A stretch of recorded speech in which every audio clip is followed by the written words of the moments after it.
Assalamualaikum warahmatullahi wabarakatuh. Innal hamdalillah nahmaduhu wa nasta'inuhu wa nastaghfiruh wa natubu ilaihi wa nastahdi wa na'udzu billahi min shururi anfusina wa min sayyiati a'malina. Man yahdihillahu fala mudilla lahu wa man yudlil fala hadiya lahu. Alhamdulillah ala fitratil Islam wa ala kalimatil ikhlas wa ala dini nabiyyina Muhammadin sallallahu alaihi wasallam wa ala millati abina Ibrahim hanifa wa ma kana minal musyrikin. Allahumma bika asbahna wa bika amsayna wa bika nahya bika namutu wa ilaikan nusyur. Asyhadu an la ilaha illallah wahdahu la syarika lah wa asyhadu anna Muhammadan abduhu wa rasuluh. Allahumma salli ala Muhammad wa ala ali Muhammad kama sallaita ala ali Ibrahim innaka Hamidum Majid wa barik ala Muhammad wa ala ali Muhammad kama barakta ala Ibrahim wa ala ali Ibrahim innaka Hamidum Majid. Sallim tasliman katsira amma ba'd.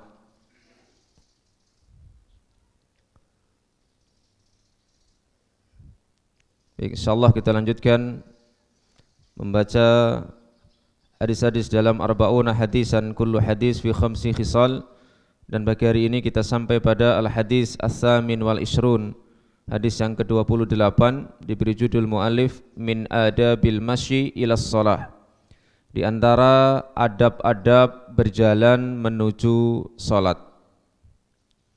Qala al-muallif hafizahullahu taala an Abi Hurairah radhiyallahu an, dari Abu Hurairah radhiyallahu an, mudah-mudahan Allah meridai beliau. Qala, ia berkata, sami'tu Rasulullah sallallahu alaihi wasallam yaqul, aku mendengar Rasulullah sallallahu alaihi wasallam bersabda, idza uqimatis shalah fala ta'tuha tas'auna, jika salat sudah diiqamahi, maka janganlah kalian mendatanginya dengan tergesa-gesa. Yang kedua, waktuha tamsyauna, datangilah salat itu dengan berjalan. Wa alaikumus sakinah, yang ketiga, kalian tetap dalam keadaan tenang. Fama adraktum fasallu, yang keempat, apa yang kalian dapati maka salatlah. Wa ma fatakum faatimmu, dan apa yang kalian ketinggalan maka sempurnakanlah.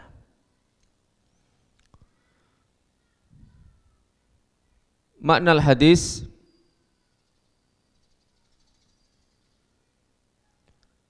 as-salatu hiya ar-ruknu tsani min arkanil Islam.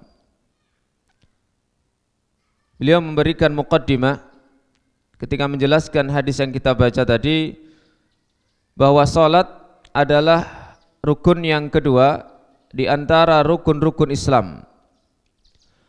Wa hiya lubbus silah bainal abdi wa rabbih, dan salat ini adalah inti hubungan antara seorang hamba dengan Rabb-nya. Wa munajatuhu, dan wa munajatuhu lahu, dan sarana bermunajat bagi hamba terhadap Allah Subhanahu wa taala. Munajat artinya berkomunikasi, berbisik-bisik dengan Allah Subhanahu wa taala.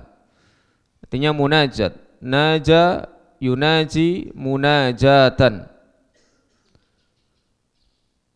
Wa waqaruha wa ta'dhimu sya'niha min taqwahu subhanah.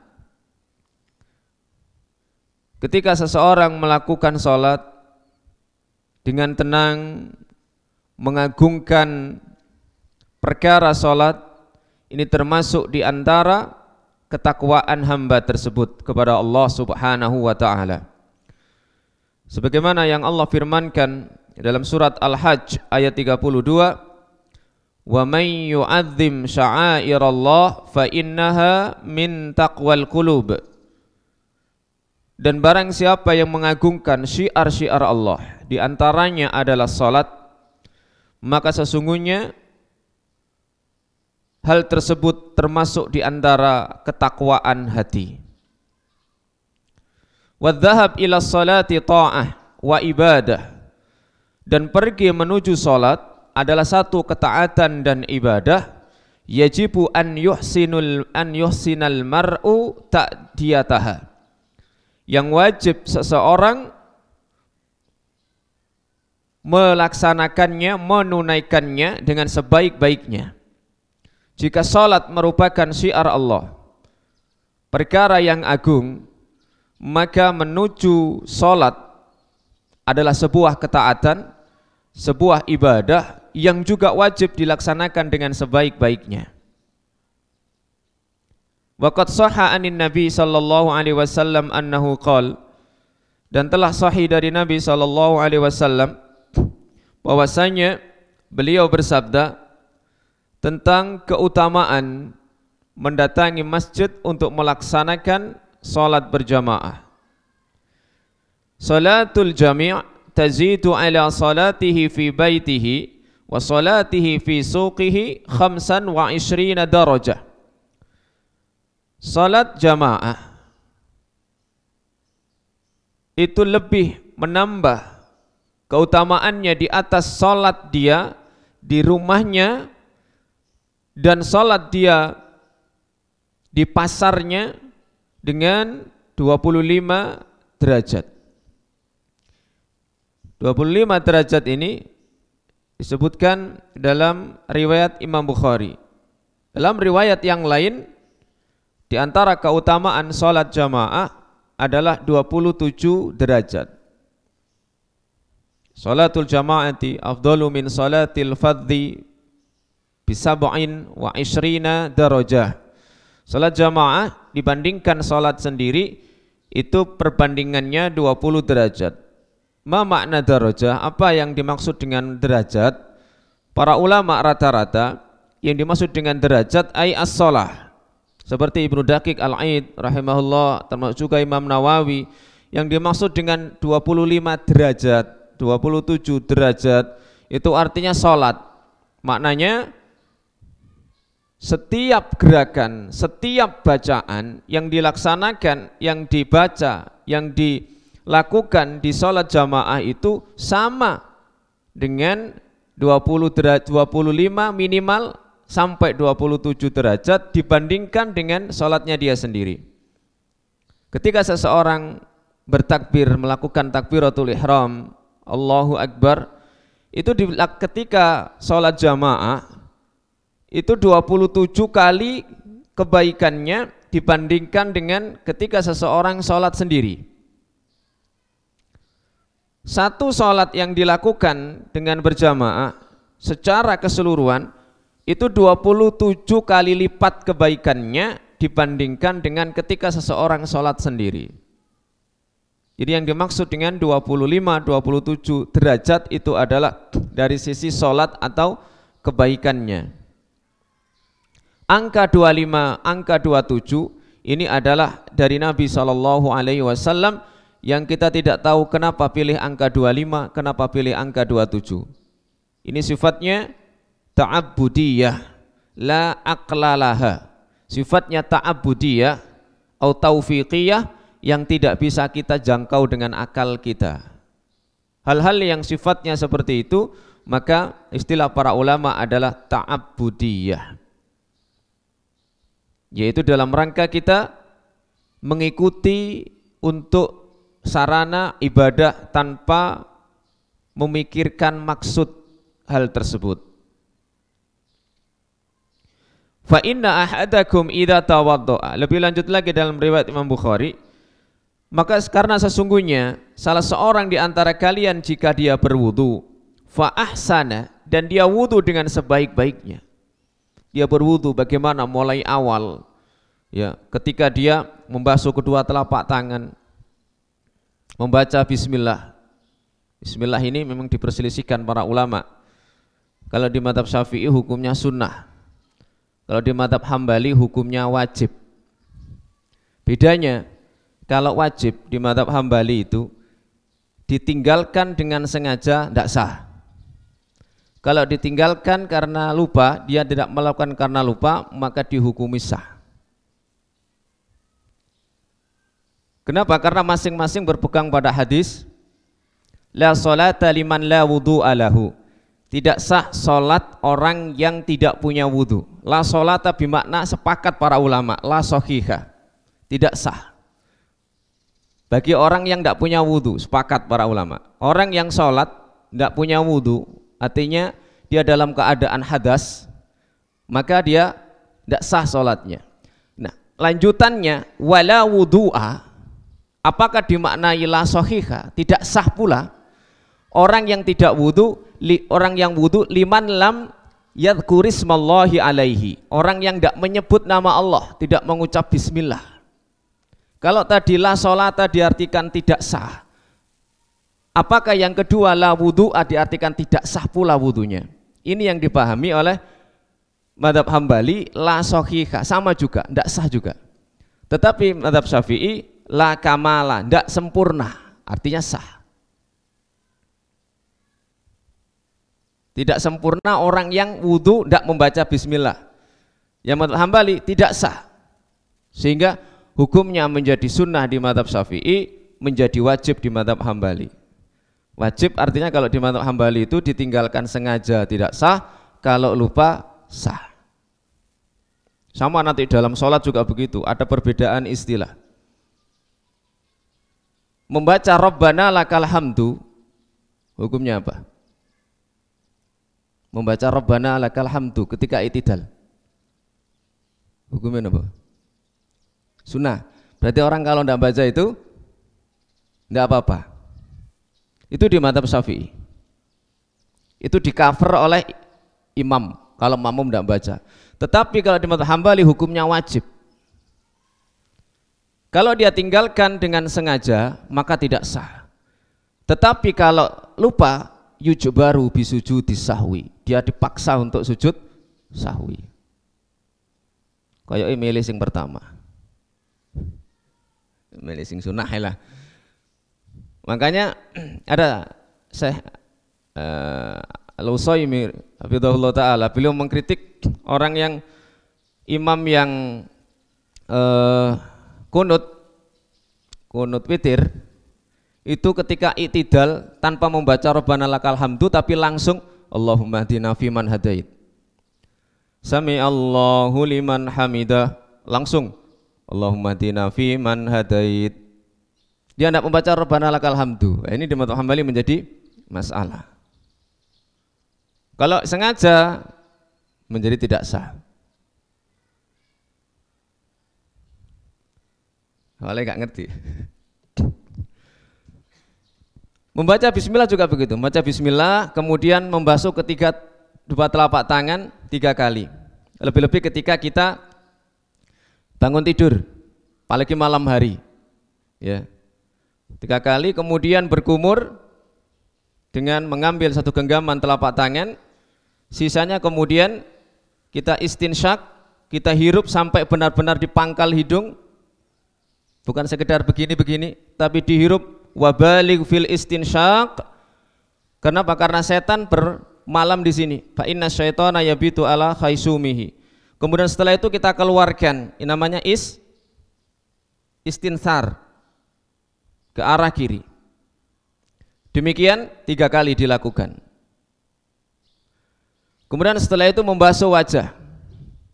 Membasuh wajah, mengambil 1 genggaman, kemudian ditemukan, dan wajah adalah bagian depan dari kepala seseorang yang digunakan ketika menghadap seseorang, berbicara dengan seseorang. Batasannya sampai sini. Dan Nabi SAW ketika membasuh wajah, karena jenggot beliau itu tebal, dan di sini karena tebal itu rambutnya banyak, maka beliau menyela-nyelai sehingga benar-benar di sini juga terkena air. Kalau yang jenggotnya tipis, dengan berusaha begini sudah cukup, karena bisa sampai meresap ke kulit wajahnya. Ini bisa dilakukan sekali, bisa dilakukan 2 kali, bisa dilakukan 3 kali. Tidak boleh lebih dari 3 kali. Bilangan wudhu yang sudah ditentukan maksimal 3 kali. Faman zada faqad asa'a. Siapa yang menambah maka dia berbuat satu kesalahan, berbuat satu isaah, kesalahan dalam masalah berwudhu. Makanya kalau orang ragu-ragu, dia membasuh sudah 2 atau 3 kali, yang dipilih adalah yang kecil, yang 2 kali, jangan 3 kali. Beda dengan sholat, beda dengan muamalah ketika berhubungan dengan hak orang lain. Kalau dalam wudhu ragu-ragu 2 atau 3 kali, dipilih yang 2. Termasuk sholat ragu-ragu 2 rakaat atau 3 rakaat, yang dipilih 2. Kemudian berkumur lagi. Berkumur itu mayoritas para ulama hukumnya sunnah. Lagi-lagi mazhab Hambali mengatakan wajib. Kenapa? Karena ini bagian dari wajah, sehingga masuk dalam bab membasuh wajah. Kemudian setelah itu kedua telapak, kedua tangan sampai siku. Nabi itu ada rolma'a ala mirfaqaihi, beliau mengedarkan air di kiku beliau. Kemudian waja'ala yadluku, beliau ngebek, bahasa yadluku namanya ngebek, atau kalau dalam bahasa bisa makna pijet, sela-sela. Bisa sekali, bisa 2 kali, bisa 3 kali. Kemudian yang sebelah kiri juga begitu. Setelah itu kepala, membasuh. Wamsahu biru'usikum, mengusap. Kalau tadi wajah namanya membasuh, ini juga membasuh. Sekarang kepala itu mengusap. Bedanya apa? Kalau mengusap itu cukup menjalankan di atas sesuatu yang diusap. Kalau membasuh berarti ada unsur gebekan tadi itu. Ada unsur ad-dalku tadi, menggebek tadi. Menggosok, ya menggosok, menggebek. Kepala, nah kepala ini pun terjadi perselisihan para ulama lagi. Makna wamsahu bi ru'usikum, ada huruf hubung di situ. Wamsahu bi. Apa makna bi ini? Ya, kalau di mazhab Syafi'i litab'id, untuk sebagian. Untuk sebagian. Artinya mengusap sebagian kepala. Namanya sebagian, ya pokoknya ada bagian yang sudah terusap, basah, itu sudah dikatakan wamsahu biru'usikum. Sampai misalnya rambut 1 ler saja, sebagian kecil, ya kalau 1 ya tidak mungkin ya, mungkin 1 berapa helai, itu sudah cukup. Wamsahu biru'usikum, sudah sah. Namun para ulama yang lain, maksud dari bak di situ bukan untuk litab'id, tapi lil ilsaq, untuk menempelkan. Lil ilsaq. Karena itu dalam praktik sifat wudu yang diterangkan dan dipraktikkan oleh Utsman bin Affan maupun dalam hadis Ali, itu Nabi bada'a bi muqaddami ra'sihi, beliau mengambil air kemudian mempertemukan dengan telapak tangan yang kiri, dan beliau memulai dari bagian depan kepala, bada'a bi muqaddami ra'sihi, kemudian wadhahaba bihi ma ila qafahu, kemudian beliau menjalankan ini sampai ke apa nih coba ini? Jidok, tengkuk. Summa raddahuma ilal makanil ladzi bada'a minhu. Kemudian beliau kembalikan ke tempat awal mulai beliau. Ini praktiknya. Ya. Kalaupun dengan sebagian, kalau misal bicara tentang masalah sah atau tidak, maka ya jelas sah. Ya. Namun afdoliyah dari suatu amalan itu melihat dari sempurnanya amalan tersebut dilakukan. Bahkan ada penceramah itu yang sampai mengatakan nggak sah kalau sekedar gini-gini. Wah, kalau nggak sah ini repot, banyak kaum muslimin yang betul seperti itu.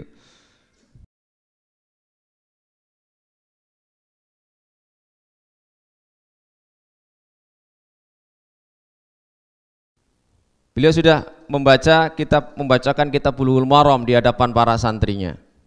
Di Bulughul Maram itu jelas Ibnu Hajar menyebutkan hadis tentang sifat wudu Nabi, yang dari depan ke belakang ke depan lagi. Ternyata ada santrinya yang wudunya begini-begini. Kiai dulu kan pakai bakia ya, pakai bakia. Itu ambil baketnya dilempar santri itu. Mus maca hadisnya kok wudune jek ngono. Dia marah Pak Yainya.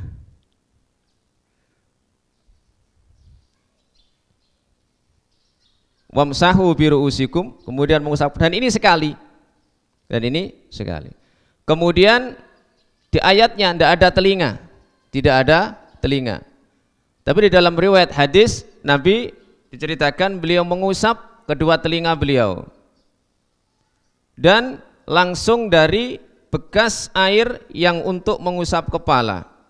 Ini satu riwayat beliau langsung mengusap telinga. Beliau jadikan jari telunjuk beliau untuk membersihkan telinga bagian dalam, kemudian ibu jari untuk telinga bagian luar. Dan sekali. Jadi mashur ra'si wahidatan, mengusap kepala satu kali. Kenapa telinga ini dijadikan satu? Fa innal udhunaini minar ra'si, al udhunani minar ra'si. Karena dua telinga bagian dari kepala.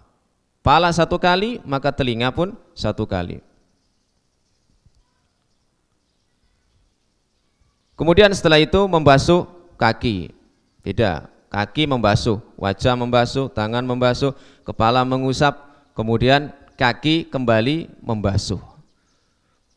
Sampai al-marafiq, sampai al-ka'bain, sampai al-ka'bain, ilal ka'bain, sampai mata kaki. Sambil disela-selai jari-jari kaki kita, mulai sebelah kanan kemudian sebelah kiri, dan dikebek. Setelah itu kemudian sebelah kiri juga begitu, jari-jari diselai dengan jari kelingking kita sampai mata kaki. Barang siapa yang berwudu dengan sebaik-baiknya, kemudian wa'atal masjidah, dia mendatangi masjid, la yuridu illa shalah, dan dia tidak punya niat lain kecuali untuk melakukan sholat, tidak berkeinginan kecuali sholat, lam yakhtu khutwatan, tidaklah dia melangkah satu langkah, illa rafa'ahu Allahu biha darajah, kecuali Allah akan angkat dengan langkah tadi itu satu derajat. Wa hatta anhu, dan Allah menghapus darinya khati'atan, satu kesalahan, hatta yadkhulal masjid, sampai dia masuk masjid. Satu langkah akan mengangkat satu derajat dia, satu langkah lagi menghapus kesalahan. Seseorang yang berwudu dengan sebaik-baiknya, ini isyarah memang secara khusus wudunya di rumah, wudunya dari rumah, isyarahnya begitu. Karena pakar Nabi SAW menyebutkan tadi, idza tawaddoa wa ata al masjidah, setelah wudu mendatangi masjid, kan tidak disebutkan wudu lagi. Berarti isyarahnya wudunya di rumah. Bagaimana dengan orang yang wudunya di masjid? Ya, langkah-langkah itu tetap akan mendapatkan keutamaan dari Allah Subhanahu wa taala, ya, sebagaimana orang yang sudah berwudu dari rumah. Hanya saja nilai keutamaannya lebih, ya, dibandingkan lebih baik orang yang wudu dari rumahnya dibandingkan dengan wudu di masjid. Wa fi hadzal hadis yubayyinu lana Rasul sallallahu alaihi wasallam adab ityanis shalah. Dalam hadis ini Rasulullah menjelaskan kepada kita adab-adab mendatangi salat, yakni salat berjamaah di masjid. Wa awwalu hadhil adab, adab yang pertama adalah idza uqimatis shalah fala ta'tuha tas'auna. Jika salat itu sudah iqamah, maka janganlah kalian mendatanginya tas'auna. Sa'a yas'a tas'auna sa'yan ay la ta'tu ila salati musri'ina fil masyi. Jangan kalian datangi salat itu dengan jalan tergesa-gesa, dengan cepat, apalagi sampai lari. Wa in khiftum fautas shalah, walaupun kalian takut ketinggalan salat jamaah, walaupun dikhawatirkan akan ketinggalan, tetap dalam keadaan tenang. Al-Imam At-Tibi rahimahullah Ini menyampaikan la yuqalu hadza munafin liqauli ta'ala. Ini tidak menafikan firman Allah Ta'ala, tidak bertentangan dengan firman Allah Ta'ala, fas'au ila dzikrillah. Idza nudiya lis-sholati min yaumil jumu'ati fas'au ila dzikrillah. Sama-sama menggunakan sa'a yas'a. Tetapi makna yang untuk sholat Jumat, apabila sudah ada adzan sholat Jumat maka segeralah, ini li'anna naqulu al-muradu bisa'yi fil ayah al-qasdu wa laisa al-isra. Maksudnya adalah dalam ayat tadi bersegera untuk berjalan menuju masjid, bukan berjalan dengan cepat-cepat. Jadi misalnya kalau sedang aktivitas ketika ada adzan, sudah adzan sholat Jumat, maka segera tinggalkan dan bergegas, artinya segera untuk menuju masjid, bukan dalam kaifiyah caranya menuju masjid itu. Kalau yang dalam hadis tadi adalah kaifiyah cara jalan menuju masjid. Kalau sudah iqamah maka tetap tidak boleh jalan tergesa-gesa, apalagi sampai berlari-lari. Sehingga dijelaskan dalam adab yang kedua, waktuha tamsyauna, dan datangi sambil berjalan biasa, ay mutmainnina li'anna tuma'nina hiya madarut ta'ah, dengan cara tenang, tumaknina, karena itu termasuk diantara hiya madarut ta'ah, hal yang menjadi pedoman dalam ketaatan. Idzid al-maksud minal ibadah al-hudur ma'al ma'bud. Kenapa? Karena maksud dari pelaksanaan ibadah bagaimana menghadirkan hati bersama dengan orang yang bersama dengan zat yang diibadahi. Al-Hafidz Ibnu Hajar menyampaikan bahwa wa huwa ablagu fin nahyi min la tas'au. Ini lebih dalam maknanya dalam larangan janganlah kalian berlari cepat.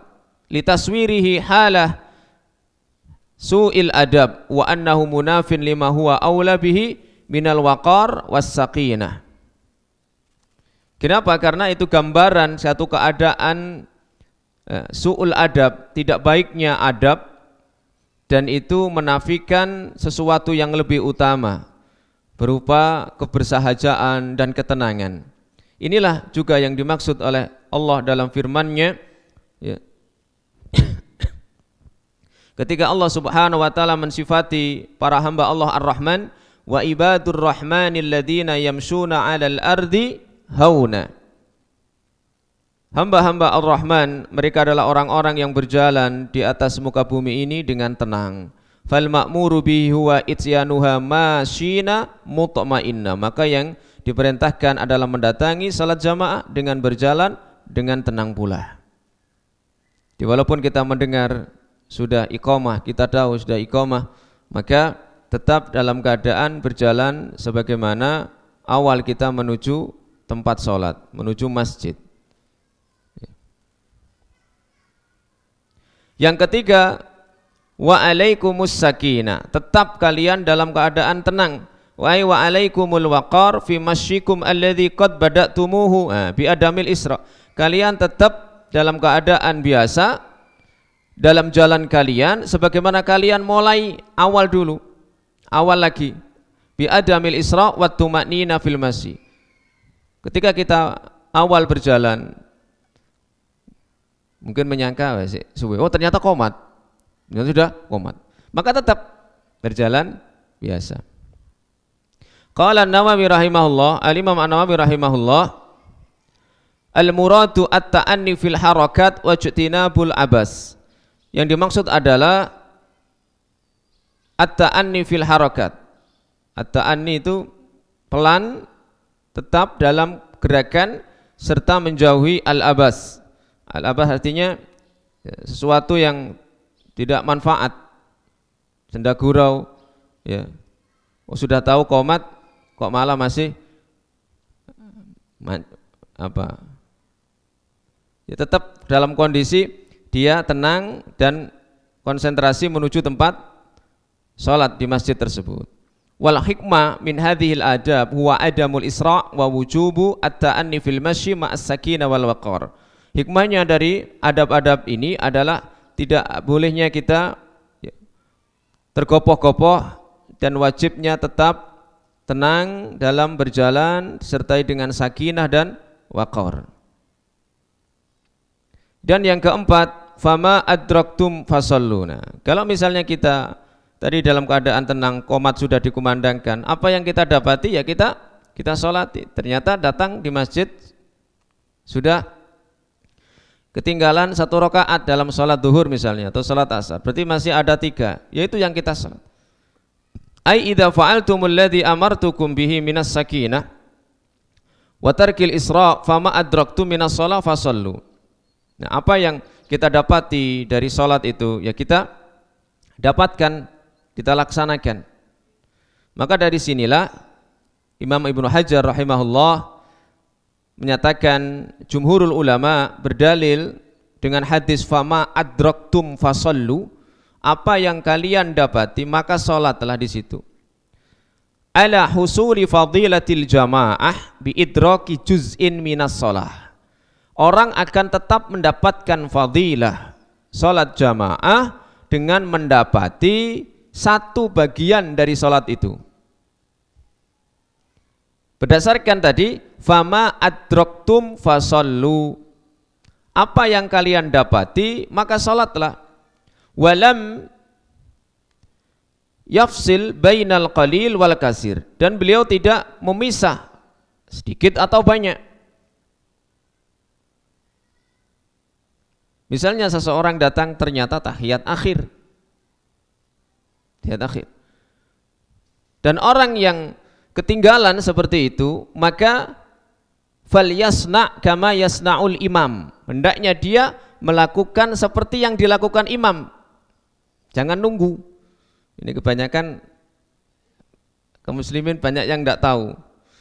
Dia datang ke masjid sholat jamaah sudah sujud, tinteni sih, tunggu. Pokoknya gak tinteni mbek rokokan. Lalu kemudian ketika berdiri baru dia takbiratul ihram.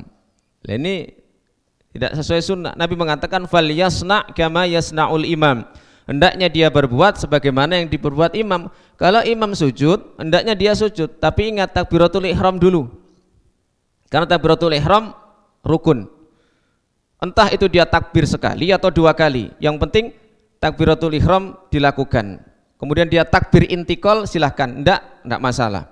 Allahu Akbar, kemudian dia langsung sujud boleh, atau dia melakukan takbir intikal sekali lagi. Yang takbir intikal ini, perpindahan ini hukumnya sunnah.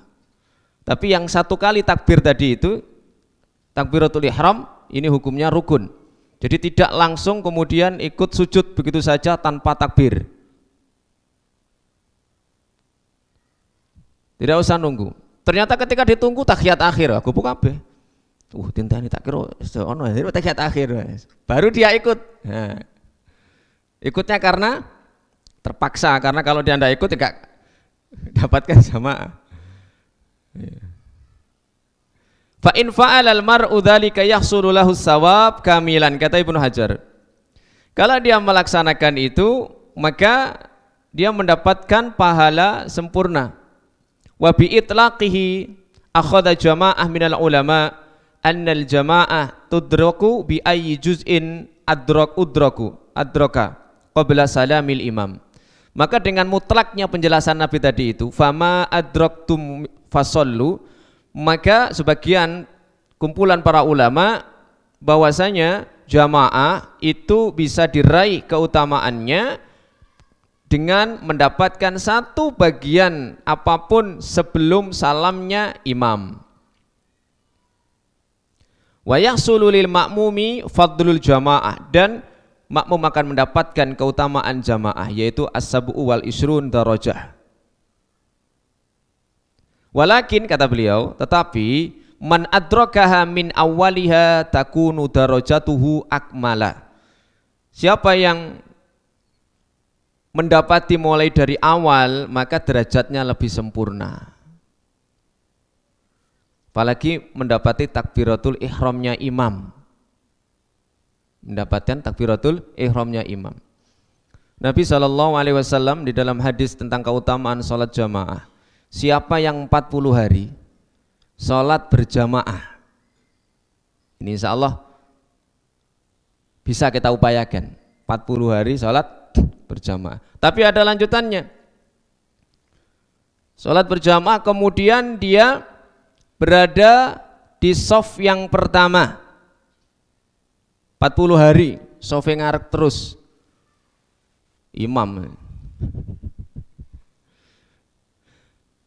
40 hari shafnya yang pertama, kemudian ditambah lagi 40 hari mendapatkan takbiratul ihram, maka Allah akan bebaskan dia dari penyakit kemunafikan.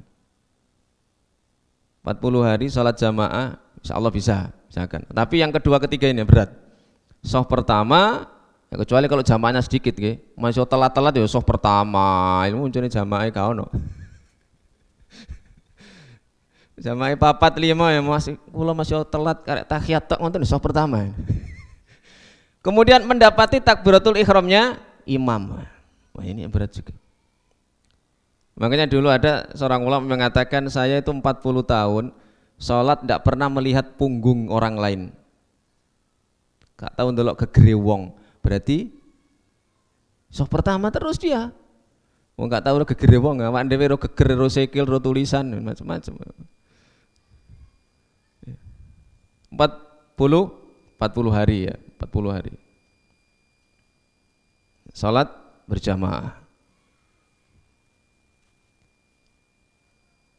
Orang yang mendapati bagian dari salat jamaah sebelum salamnya imam, maka dia mendapatkan keutamaan salat jamaah. Di samping itu pula, seseorang yang misalnya Allah takdirkan dia telat sampai salam itu selesai, salat itu selesai, dan dia terbiasa memang sudah istiqomah jamaah, maka ada riwayat hadis lain yang bisa dijadikan dalil bahwa insya Allah dia tetap mendapatkan pahala salat jamaah karena kebiasaannya itu. Sebagaimana Aisyah radhiyallahu taala anha, beliau menyampaikan dari Nabi SAW, siapa yang terlupa atau tertidur dari membaca wirid dia, maka di saat sakit maka dia akan mendapatkan pahala sempurna sebagaimana dia dalam kondisi sehat. Maka bagi yang ketinggalan dengan istiqomahnya dia sebelumnya sholat jamaah karena ada udzur, maka mudah-mudahan mendapatkan tetap pahala sholat berjamaah. Dan boleh bagi yang sudah sholat berjamaah itu bersedekah, membantu temannya yang misalnya tadi telat untuk bersama-sama sholat jamaah, yang sudah sholat tadi menjadi nafilah, menjadi sunnah. Dan bagi imam yang mendengar makmum itu datang saat rukuk, maka hendaknya menunggu. Kenapa? Karena orang bisa mendapatkan satu rakaat dengan mendapati rukuknya imam. Orang bisa mendapatkan satu rakaat dengan mendapati rukuknya imam. Ketika imam rukuk, kemudian kok ternyata ada yang masuk ke dalam masjid, maka imam intadhara, idza ahassa bidakhil intadhara. Jika merasa ada makmum yang masuk dan ingin mengejar rukuk itu, hendaknya imam itu menunggu. Ada satu kasus di zaman Nabi SAW kejadian, ada seorang sahabat itu yang saking semangatnya untuk mengejar rukuk, mendapati sholat jamaah, itu ketika Nabi sedang rukuk, itu rukuknya sudah dimulai dari pintu. Nanti kalau sampai jalan ke depan khawatir gak nututi. Dia takbir dari pintu, kemudian jerundul rukuk menuju shaf. Kata Nabi, Nabi tahu siapa yang berada di belakang beliau, keadaannya beliau tahu. Setelah sholat beliau mengatakan, Zadak, ditanya, siapa tadi yang jerundul tadi? Saya wa Rasulullah, kemudian Rasulullah mengatakan, Zadakallahu khirsan wala ta'ud atau wala tu'id. Mudah-mudahan Allah memberikan tambahan semangat kepada Anda, apa jauh lagi. Sebaliknya mana? Tadi fama adraktum fasallu. Apa yang kamu dapati salat, fama wa mafatakum faatimu. Apa yang engkau luput darinya ketinggalan, ya sudah nanti sempurnakan. Ya, saking semangatnya begitu.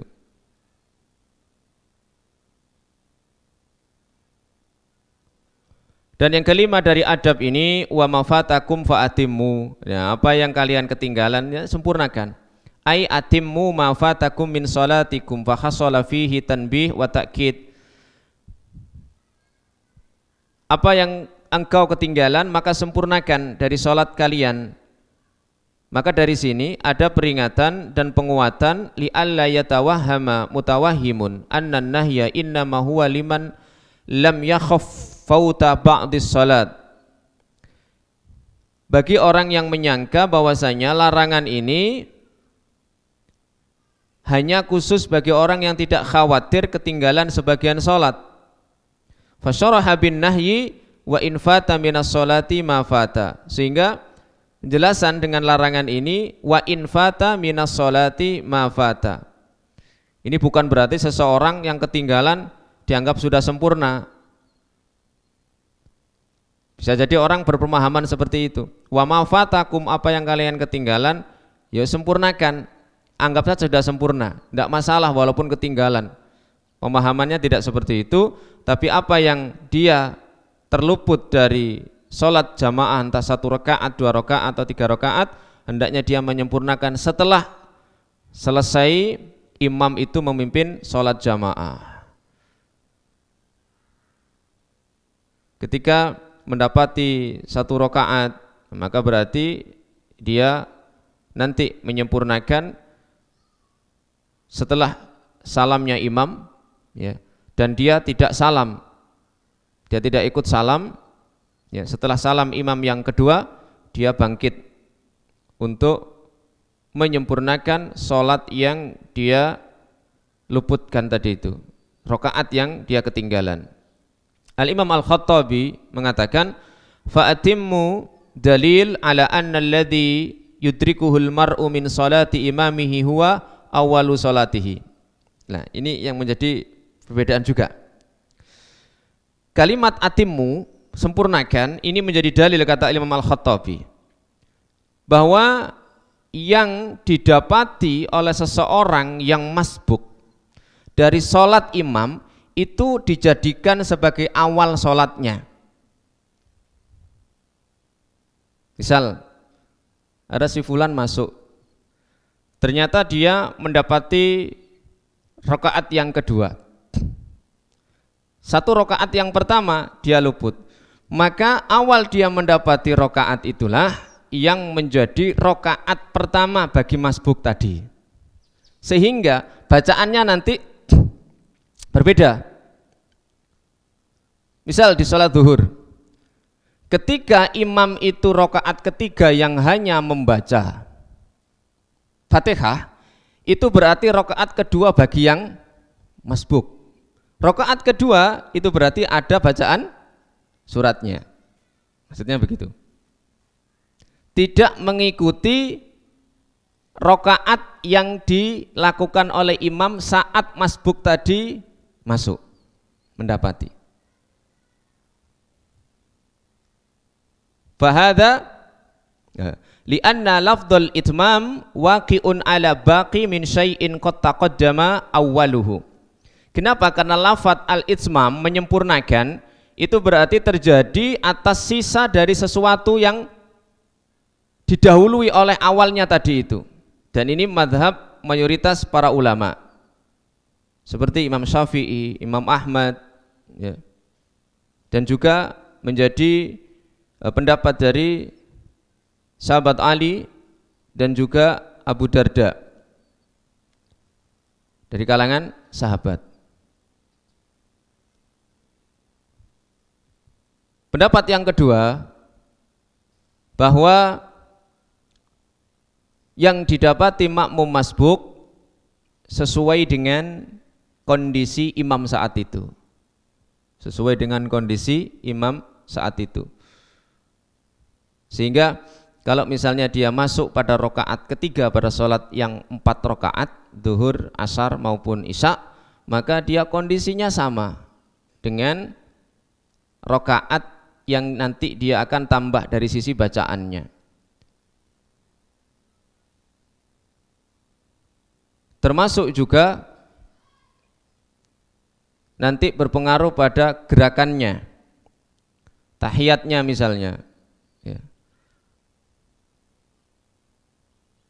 Makmum masbuk akan berbeda bentuk atau kaifiyah duduk tahiyatnya dengan imam. Ketika imam itu di tahiyat akhir yang di situ tawarruk, maka makmum masbuk duduknya adalah iftirash. Terbalik. Apa bedanya tawarruk dengan iftirash? Kadang bingung ya. Kalau rakaat yang kedua itu tawarruk apa iftirash? Bukan, gak sama kan? Rakaat kedua tahiyat awal itu tawarruk apa iftirash? Loh, iftirash. Loh, mau tawarruk. Ini ada khilaf para ulama Masjid Imam Syafi'i. Iftirash niku sing selonjor. Iftirash niku sing selonjor dari kata-kata iftarosha, yaftarisu. Makanya kan Nabi melarang kita itu tahiyat iftirashal kalbi, seperti selonjornya anjing. Ayo, berarti rakaat kedua itu iftirash napa tawarruk? Rakaat kedua nih loh. Berarti gak podo nggak istilahnya mana nih? Sekali lagi, duduk tahiyat awal dengan menduduki kaki kiri dan menegakkan telapak kaki kanan, itu duduk apa namanya? Iftirash. Kalau yang tawarruk berarti yang enak apa istilahnya? Definisinya. Kalau tadi belosok nih sikil.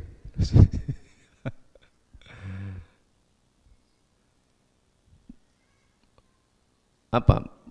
Bahasane napa bahasane membelosokkan sikil mosok ngoten.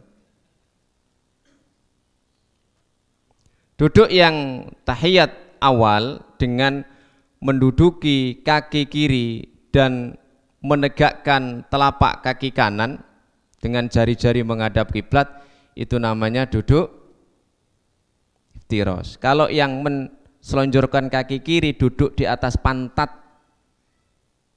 duduk di atas pantat, namanya tawarruk.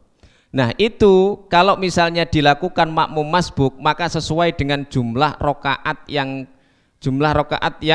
tadi disebutkan pendapat para ulama, sesuai dengan yang dia dapatkan. Kalau misalnya tadi masuk pada rakaat kedua, maka dianggap satu rakaat, sehingga duduknya pada tahiyat akhir akan berbeda. Makmum akan tidak duduk di atas pantatnya sebagaimana imam tadi, tapi dia duduk dengan kaki kiri dan menegakkan telapak kaki kanan dengan jari-jari dihadapkan ke kiblat. Ya, diupayakan ya, jari-jari itu dihadapkan ke kiblat. Apalagi ketika sujud, jangan sampai diangkat.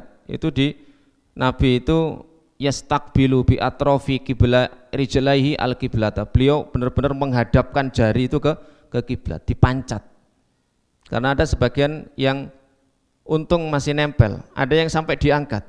Ini berarti ada anggota sujud yang tidak ditempelkan. Ini akan terus melaknat pemiliknya.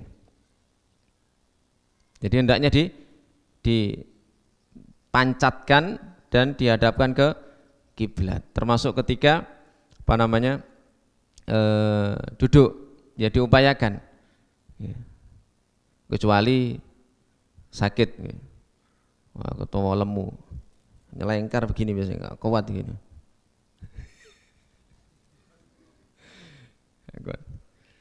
Makanya kalau sholatnya cepat-cepat, kalau yang gemuk-gemuk itu sangat gemuk itu repot.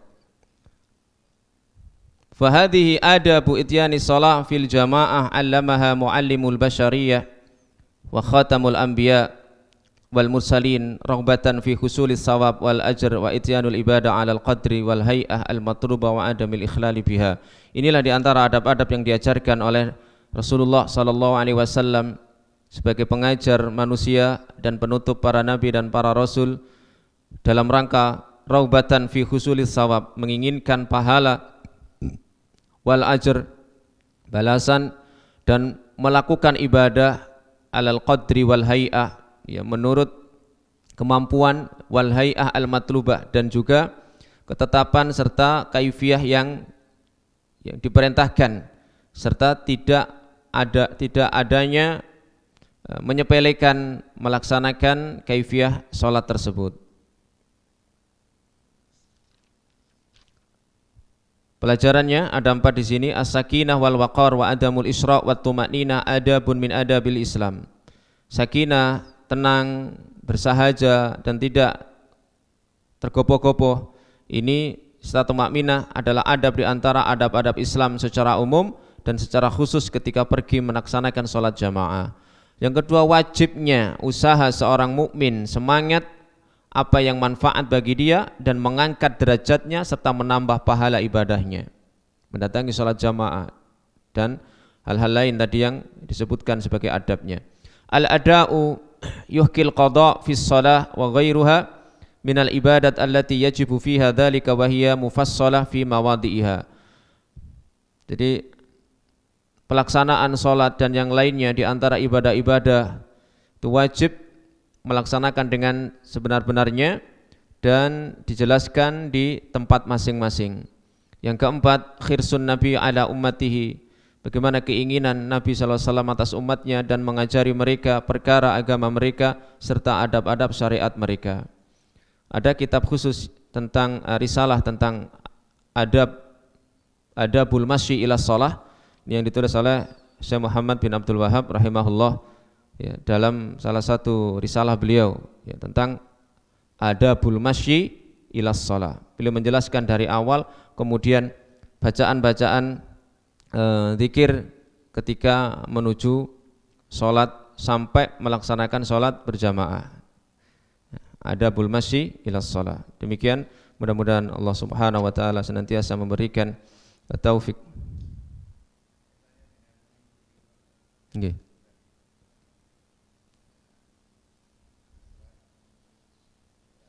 Nggih, napa? Nggih. Jadi ada 2 pendapat. Jumhurul ulama tadi disebutkan oleh Imam Al-Khattabi bahwa bagi masbuk ketika mendapati imam di rakaat kedua misalnya, maka rakaat kedua bagi imam menjadi rakaat pertama bagi makmum. Sehingga bacaannya pun berbeda, terutama dalam sholat yang sirriyah. Dalam sholat yang sirri akan ada bacaan surat ketika imam di rakaat ketiga. Namun yang kedua, pendapat yang kedua, ini juga pendapat para ulama, sesuai dengan kondisi imam pada sisi bacaannya.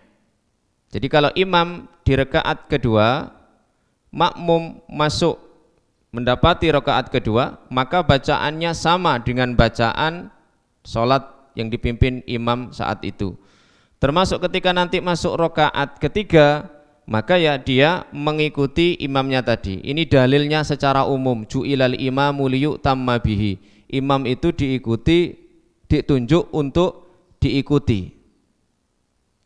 Namun mayoritas para ulama, sebagaimana yang dinyatakan Imam Khattabi tadi itu, sesuai dengan yang didapati oleh makmum itu.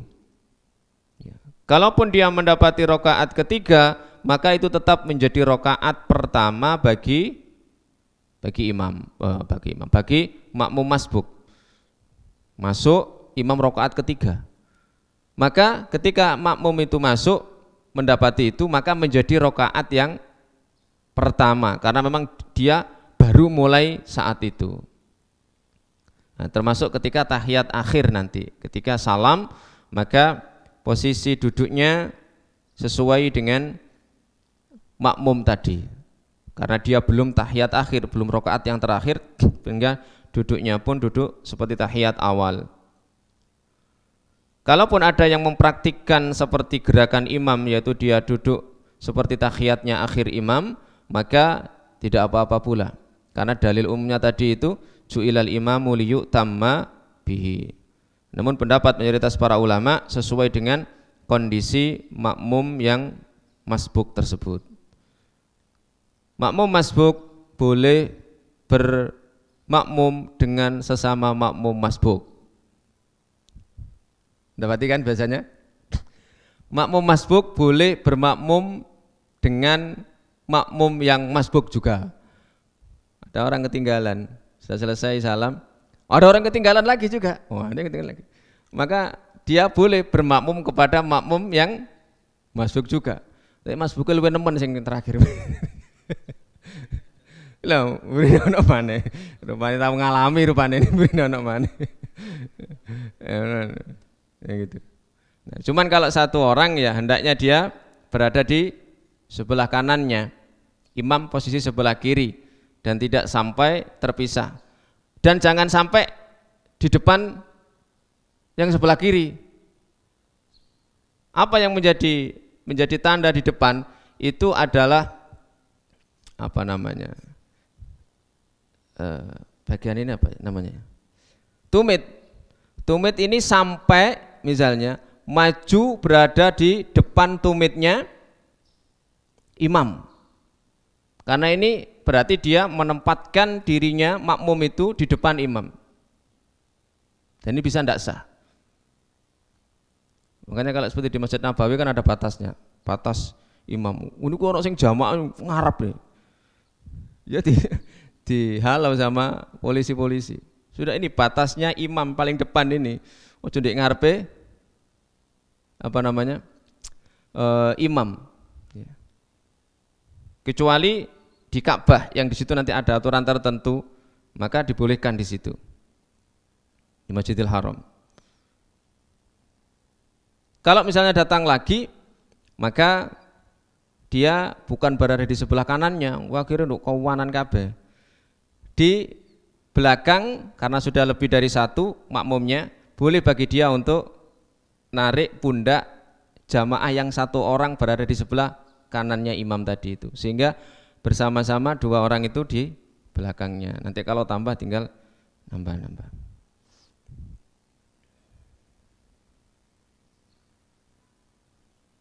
Bagaimana kalau misalnya satu orang di belakang, ya kalau dia niatnya jamaah ya sah. Cuman sisi sunnahnya, karena Nabi kan pernah diimami Ibnu Abbas atau Ibnu Mas'ud itu ketika berada di sebelah kiri, beliau tarik sampai ditempatkan di sebelah kanannya.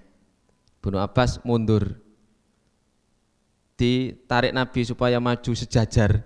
Ibnu Abbas sungkan, mundur lagi sampai kemudian dibiarkan oleh Nabi. Tapi mundurnya tidak sampai terpisah dari kaki kanan Nabi SAW, tidak sampai terpisah, tapi tetap masih nempel walaupun agak mundur karena Ibnu Abbas sungkan, ya, untuk jejer. Tapi kalau sesama kita ya mangane podo ya kok, lawuhe sing gak podo, podo mangan segone. Nggih.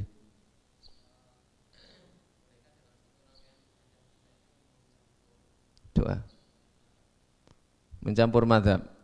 Wah, ini sebenarnya untuk satu ibadah yang kondisinya tidak memungkinkan, kita bisa jadi tahu bahwa itu mazhab lain, bisa jadi tidak, bisa jadi tidak. Artinya kita tahu, oh ini pendapat ulama fulan atau mazhab fulan, ya.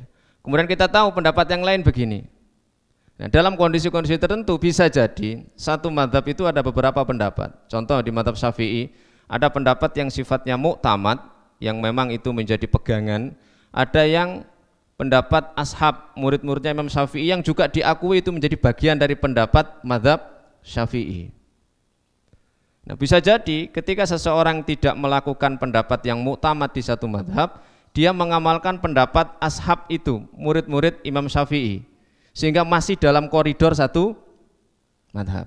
Madhab Hambali juga begitu. Ibnu Taimiyah itu ulama madhab Hambali yang beliau punya ikhtiarat bahasanya. Ikhtiar itu pilihan. Kadang-kadang berbeda dengan pendapat muktamad Imam Ahmad dan mayoritas madhab Hambali. Tapi diakui pendapat itu.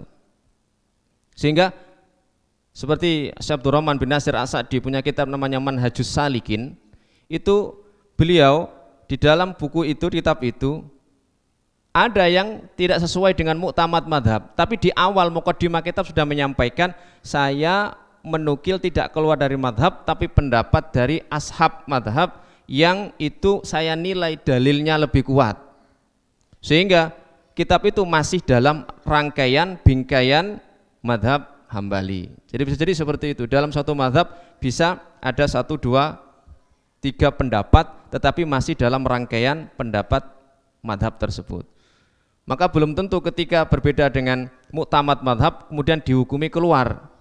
Bisa jadi itu juga masih dalam koridor pendapat madhab itu. Imam Nawawi juga punya kewenangan berbeda dengan pendapat muktamad madhab Syafi'i. Nah, ini seperti ini ya, jangan sampai menjadikan seseorang bingung. Wah, artinya bagi orang yang awam ya, apa yang dia lakukan berdasarkan penjelasan dari gurunya misalnya ya, kemudian juga dia memiliki penjelasan lain, maka boleh-boleh saja dia mengamalkan itu dalam suatu rangkaian ibadah. Contoh misalnya, kalau di sini itu kita ada yang sebagiannya itu Syafi'i, sebagiannya yang enggak, kan begitu toh? Ya itu. Artinya apakah ini apa namanya gonta-ganti atau dalam satu rangkaian ibadah itu berpindah-pindah? Kunut misalnya. Ketika kita tidak membaca Allahumma hdina fiman hadait, itu juga di mazhab Syafi'i masih dalam kategori kunut. Masih dalam kategori kunut. Bisa dilihat dalam kitab Al-Adhkar Imam Nawawi bahwa kunut tidak ditentukan doanya. Doa apa saja itu namanya juga kunut. Kunut.